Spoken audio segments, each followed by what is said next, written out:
रामनाथ साहब आ रहे हैं। जी जी भाई, इनको चलिए लेना नेक्स्ट टाइम आपसे लेंगे हाँ। रामनाथ साहब। मैं हिंदू हूँ। सवाल मेरा ये था कि ये जो जैसे कुरान है, जिब्राइल है, इनका आप ये सच है, हक तो है ही है, सच है, इसका वेरिफिकेशन कैसे होता है? क्या किसका? एविडेंस है कि ये ठीक है, ये सच है, या कि ऐसे ही है, मतलब किसी ने ऐसे बोल सच दिया? है, ये चीज वेरीफाई सच है। कैसे करते हैं हम लोग? ओके, हाँ, सच है। हक तो है, हक तो मेरे को पता है इस्लाम में, वो तो आपका इस्लामिक डेफिनेशन है। लेकिन सच कैसे, मतलब how do we prove it? तो बुनियादी चीज ये है कि मोहम्मद सल्लल्लाहु अलैहि वसल्लम को एक आदमी सच्चा मानता है या नहीं। अगर वो आप सल्लल्लाहु अलैहि वसल्लम को सच्चा मानता है, और सिर्फ मानता नहीं बल्कि जानता है, और ऐसा सच्चा कि जिसने अपनी जिंदगी में कभी झूठ ना बोला हो और उसके पास कोई हाँ। वजह ना हो झूठ बोलने की, तो फिर हम्म। जाहिर है कि फिर वो जो बात कह रहा है वो बिल्कुल सही कह रहा है। वो शख्सियत जो बात कह रही है वो बिल्कुल सही कह रही है। तो मोहम्मद सल्लल्लाहु अलैहि वसल्लम कौन? को हम बिल्कुल सच्चा मानते हैं, जानते हैं, और ऐसी ज़ात जानते हैं कि जिन्होंने कभी ज़िंदगी में झूठ नहीं बोला और नहीं झूठ बोलने का कोई मोटिवेशन था। तो आपने जो भी कहा वो बिल्कुल सच कहा। नहीं, वो तो ठीक है, उसकी कोई एविडेंस है? किसकी? देखिए, को- मैं इस समझ गया चीज इनकी की, बात क्या कहना चाह रहे हैं। मतलब ये बात मैं समझ गया हूँ, ये विश्वास कर लिया मैंने कि हाँ भी ये नहीं, किस सच चीज़ है। की एविडेंस चाहिए? आप लेकिन वसल्लम के उसको सच्चा होने की? नहीं, सच्चा होने उनकी एविडेंस नहीं चाहिए, इनकी जो अल्लाह है उसकी एग्जिस्टेंस की चाहिए कि अल्लाह मेरे को how so that I am able to feel him, see him, कैसर हियर भाई आप हिम, ज्वाइन करें एक लाइक मिनट ना, दैट। और मुस्लिम जितने भी कॉलर ज्वाइन कर रहे हैं 2 मिनट हाँ के लिए भाई, रुक जाएं। कैसर भाई ज्वाइन कर रुक पाएंगे जाए भाई, आप थोड़ा रुक उनको। जाए। कैसर भाई को आने दें। हाँ कैसर भाई को आने दें भाई। रिबा इकोनॉमी भाई, रुक जाओ यार। मोहम्मद बहुत अरसलान, रुक जाए बड़ी तेजी के साथ। ये जुड़ने वाले वो होंगे जो कमेंट कर रहे होंगे कैसर भाई के लिए जगह बनाए। मुफ्ती साहब, इन्होंने दो कैसर भाई बातें आप आ जाइए, जगह है आप। जी जी, सही मुस्लिम को है। इन्होंने देखो दो बातें रखी है। पहली बात तो ये रखी है कि भाई कुरान और जिब्रील ये सब कैसे वेरिफिकेशन होगा, और फिर अब ये दूसरे सवाल पे आ गए कि भाई अल्लाह को मैं देख नहीं सकता। तो दोनों अलग अलग एक चीजें ही हैं। चीज है वो। तो नहीं, एक ही नहीं, चीज है, जिब्राइल को भी देख देखिए, सकते हैं, अल्लाह को भी देख सकते हैं, तो कैसे? नहीं, सुनिए मेरी बात। मैं आपको एक चीज क्लियर कर देता हूँ पहले। ये जो आप जिस डिवाइस से बात कर रहे हैं, कैसे बात कर पा रहे हैं आप इससे? नहीं, वो मैं बहुत सुन चुका हूँ आपकी स्ट्रीमों में। आई एक वांट टू मिनट, सी नहीं, देम अभी तो फिजिकली। आप मेरे से 2 मिनट बात कर लेना, क्या प्रॉब्लम है? बात करने में तो कोई दिक्कत नहीं है ना। हाँ बताइए, हाँ हाँ, बताइए तो बताइए। आप एक इलेक्ट्रोमैग्नेटिक वेव का जो सिग्नल्स है उसके थ्रू आप बात कर रहे हैं ना?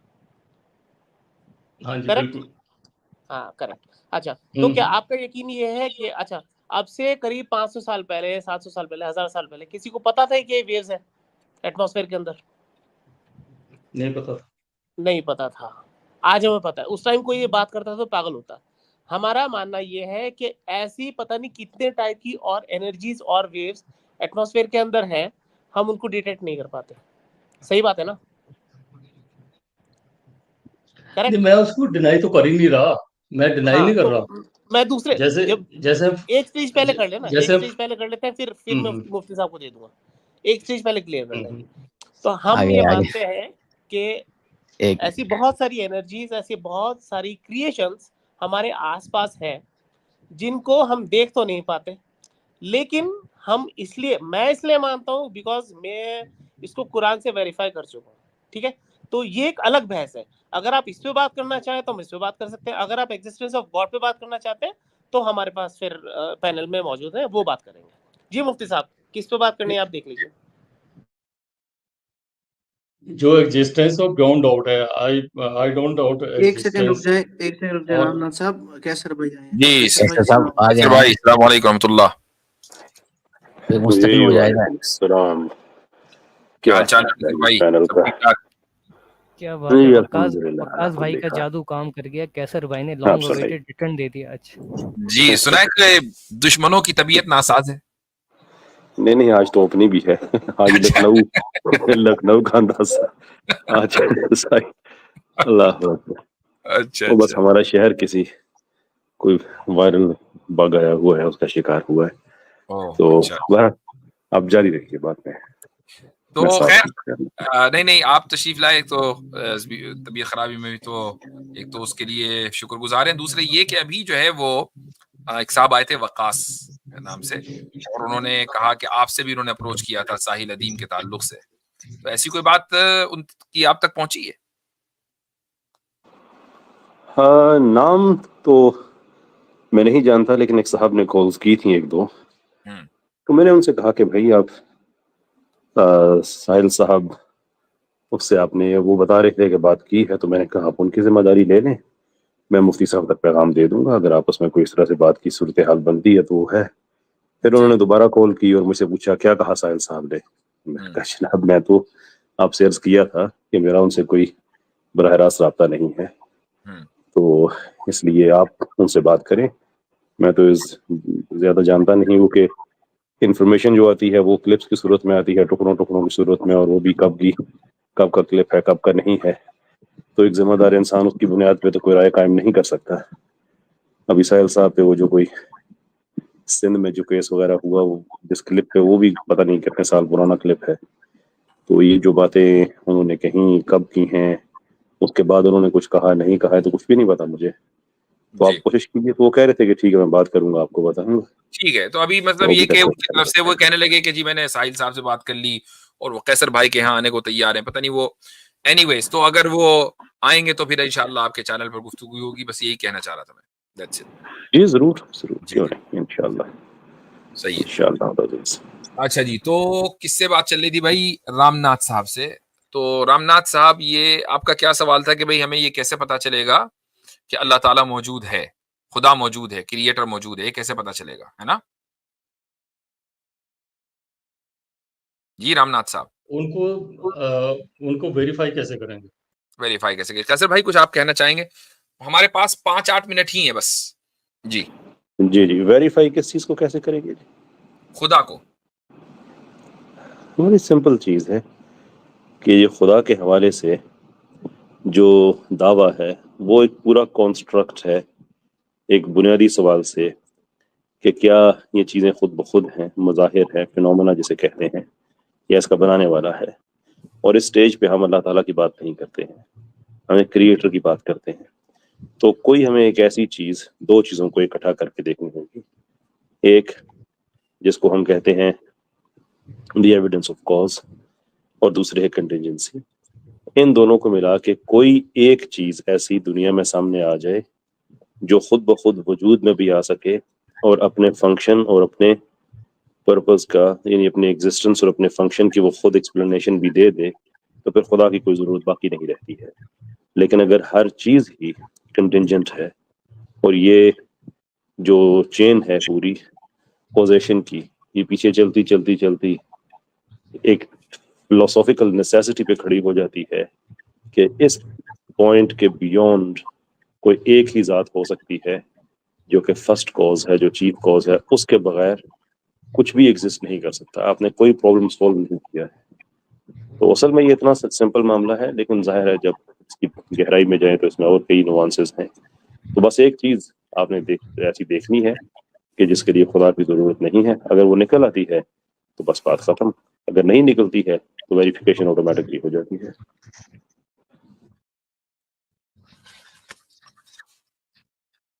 ठीक है भाई। हेलो। हाँ मुफ्ती साहब, ये जो हमारे जैसे हमारा सनातन है, इसमें जो मैंने पढ़ा है, मैंने कुरान भी पढ़ी है और ये सनातन को भी पढ़ा है, तो इसमें दो चीजें समझ में आई हैं। एक तो इल्म है जो कि हमें आप लोगों से मिलता है, किताबों से मिलता है, कुरान मजीद से मिलता है, हदीसों से मिलता है। और दूसरा जो हमारे इसमें सनातन में जो जिसको माना जाता है उसको कहते हैं ज्ञान। ज्ञान जो है वो बताया गया कि वो किसी के बताने से जहाँ पढ़ने से वो नहीं होता है। ज्ञान जो एक्सपीरियंस से होता ज्ञान है, क्या चीज है? अनलेस जो ज्ञान एक्सपीरियंस। ज्ञान को एक्सप्लेन करें, ज्ञान क्या चीज है, उसको इंग्लिश में क्या कहेंगे? ज्ञान वो ज्ञान का कोई इंग्लिश है नहीं ट्रांसलेशन। है नहीं। अच्छा, वैसे बेसिकली आप ज्ञान एनलाइटमेंट। को एनलाइटमेंट। ज्ञान एनलाइटनमेंट, यस, एनलाइटनमेंट आप कह सकते हो, लेकिन ठीक। वो आई डोंट नो कितना उसको वर्ड वो सेटिस्फाई करता है। हम्म। तो उसका ज्ञान का मतलब ये है कि आप किसी से सीख नहीं सकते हो, कोई आपको बता नहीं सकता है, और किताब पढ़ के आप उसको गेन नहीं कर सकते हो। जब तक आप उस चीज को एक्सपीरियंस नहीं करते, उस चीज को देख नहीं लेते या फील नहीं कर लेते, या जैसे भी उसको एक्सपीरियंस, टोटल एक्सपीरियंस नहीं ले लेते, तो उसको ज्ञान नहीं कहा जाता। ये तो ज्ञान इज एम्पेरिसिज्म है मेरे भाई। इंटरेक्शन। नहीं नहीं नहीं नहीं नहीं। और असल में देखिए, ये मैं जो बता है, देता हूँ आपको कि हमारे यहाँ इल्म की हमारे ट्रेडिशन में नॉलेज की दो टाइप्स पाई जाती हैं, दो किस्में हैं। एक है एक्वायर्ड नॉलेज, कि जिसको आप एक्वायर करते हैं, पढ़ते हैं किताब से, सुन के, देख कर, ये एक्वायर्ड है। सुन के, देख के, जो भी आप कह रहे हैं ना, वो सारा एक्वायर्ड में आता है।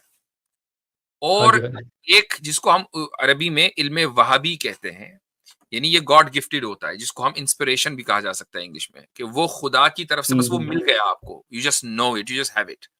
ठीक है, तो ये दो तरह की चीजें हैं। तो हो सकता है कि आपके ट्रेडिशन में जिसको ज्ञान कहा जाता हो, उसको हमारे यहाँ इल्मे वहाबी कहा जाता है, लेकिन उसके लिए कोई नहीं वो कोर्स, नहीं है, वो नहीं है, मैं बता वो रहा हूँ नहीं है, आपको। वो और नहीं है। अगर वो देख कर, सुनकर, तजुर्बे के जरिए आता है, तो वो एक्वायर्ड है। ठीक है, उसको आप एक्वायर ही कर रहे हैं, और उसके लिए जो है एक्सटर्नल सोर्सेज हैं, मसलन तजुर्बा करना, एक्सपीरियंस करना, देखना, सुनना, टच करना, ये सारे एक्सटर्नल चीजें हैं, इनसे आप सीख रहे हैं। हाँ, तो नहीं, एक अगर चीज मैं और ऐड करता मान हूँ इसमें। लीजिए सुनिए, मान लीजिए कोई एनलाइटेंड हो गया, जैसा आप बोल रहे हो, उसको ज्ञान मिल गया, तो उससे क्या होगा, इसका इफेक्ट क्या पड़ेगा? कोई प्रैक्टिकल उसकी मिसाल दे सकते हैं? उससे इफेक्ट ये होता है कि ज्ञान तब पैदा होता है जब हम ट्रांसेंड करते हैं, नहीं, वो फिजिकल्स के ज्ञान आपको बियॉन्ड चले प्राप्त हो जाते हैं। गया। मैं प्रोसेस के बारे में नहीं पूछ रहा ना, मैं पूछ रहा हूँ आप ज्ञानी हो गए, आप एनलाइटेंड हो गए, अब उससे क्या होगा? आपकी अब क्या होगा उसके आगे? जब हम ज्ञानी हो गए तो जी। हाँ, ऑब्वियसली उसका जब कोई हम यूज तो होना ज्ञानी हो चाहिए गए ना, तो कोई एक उसका तो पर्पस होना हम चाहिए। क्यों हुए उससे ज्ञानी? उससे पहले हम नॉन हेलो जी बोले जी। बोले बोले। उससे पहले हम नॉन फिजिकल हो जाते हैं, और जैसे जैसे हमारा ज्ञान उस नॉन रास्ते पे फिजिकल चलते मतलब, जाते हैं, तो नॉन हम फिजिकल से क्या मतलब है? Non physical, beyond physical, non transcendental, यानी कैसे? ज्ञान यू ज्ञान ट्रांसेंड, प्राप्त करके आपकी जो गो रूह बियॉन्ड है, फिजिकल। वो परमात्मा की रूह से मिल जाती है, कहिए ना। वो अभी टाइम लगता है उसमें, तो अभी उसमें रास्ते टाइम, में हम, अच्छा रास्ते में, ठीक है। अभी हम वहां तक नहीं पहुंचे हैं, ठीक। हम अच्छा अभी मुफ्ता, चल रहे मुझे हैं, वहां इजाजत तक दे दे, पहुंच मैं जाएंगे निकलता अभी। हूँ, इंशाल्लाह, ठीक है। इजाजत तो तो मुझे भी लेनी है, उसमें क्योंकि मैं 4 मिनट ऊपर चल रहा हूँ। जी ठीक है, मैं निकल अच्छा, चुका हूँ एक सब। एक रामनाथ साहब, और ये वाला जो टॉपिक है ना, ये बड़ा तफसीली टॉपिक है। ठीक है, इट्स गुड के चलो मुफ्ती आपने, साहब, हम कभी कभी हम दोबारा आपको वो करेंगे, हाँ अगर आप आपको दोबारा आइए अच्छा नेक्स्ट लगेगा वीक तो। के बाद और इंशाल्लाह, थोड़ा मैं जल्दी आपको आ जाइए। दूसरी जो मैं आपको गारंटी देता हूँ कि मैं कमरा आपके ठीक कर दूंगा, और आपको 10 मिनट में आपको रिलीफ मिलेगा इसका। चलें, ठीक है, तो इंशाल्लाह फिर आपसे उसको गुफ्तगू आपको, करेंगे। आप एक जो है ना, मैं ईमेल करूंगा मुफ्ती साहब को, तो आप उसको मेरे को अपने सिम्टम भेज देना, क्या क्या है, कोई कोई रिपोर्ट है, एमआरआई या ऐसे कुछ की रिपोर्ट भेज देना मेरे को, ठीक है। ठीक है, चलें, सही है। तो फिर मैं आपको कुछ तो चीज़ें खाने को बताऊंगा कि क्या लेना है आपने। और ओके। एक मेरी स्पेशल फॉर्मुलेशन है जो कि मैंने इन्वेंट की है, मेडिसिन, वो आपको किसी तरीके से पहुंचवाएंगे, फिर वो I don't know how it will reach US, ठीक है, चलें, सही वो है, आपने इंशाल्लाह देखना है। पहले आप ईमेल करें, फिर मैं जवाब देता हूँ, ठीक है। तो ठीक है चलें, जी। सही है, इस मौजू पर हम बाद में बात करेंगे। कैसर भाई, आई नो आपकी तबीयत खराब थी, लेकिन आपने यहाँ तक जहमत की तबीयत खराबी में भी, तो ये बड़ी बात है। अलबत्ता इसका अफसोस है कि आप बिल्कुल आखिर में तशरीफ लाए। हाजिरी हो गई, जी जी अल्लाह जी ताला कबूल करे। बस जी बहुत हाँ। आप भी बिजी हो गए, मैं भी हाँ, माफ बहुत ज्यादा कीजिएगा, मैं चीजें, भी तो इसमें आपके नहीं आ पा रहा हूँ, और मैं स्ट्रीम बड़ी मुश्किल से कर पाता हूँ अपनी। आपको पता ही है कि मसरूफियत किस तरह की है। तो जी जी, जी हाँ। नहीं इंशाल्लाह ये दोबारा सिलसिला जो है ये हाँ, आने जाने का, ये बस एक दफा होगा इंशाल्लाह जल्दी। कंसिस्टेंसी आ जाए इसमें, तो इंशाल्लाह जी जी जी जी, जरूर करते हैं। ठीक है। चलिए तो सर, बहुत तमाम बहुत शुक्रिया। जी जी हाँ, तो तमाम अहबाब को सलाम, शुक्रिया बहुत-बहुत आप सभी हज़रात कल मेरी ने। स्ट्रीम होगी सर, ठीक है, ओके। कल आपकी स्ट्रीम है, एक्नॉलेज इस्लाम साहब की स्ट्रीम है मंडे को उनके चैनल के ऊपर। तो जज़ाकुमुल्लाह खैरन। तब अगले हफ्ते के लिए या जब भी अब नेक्स्ट टाइम हमारी स्ट्रीम होगी उस वक्त तक के लिए खुदा हाफिज़। अस्सलामु अलैकुम व रहमतुल्लाहि व बरकातुहू। वालेकुम अस्सलाम। वालेकुम वालेकुम अस्सलाम। सलाम।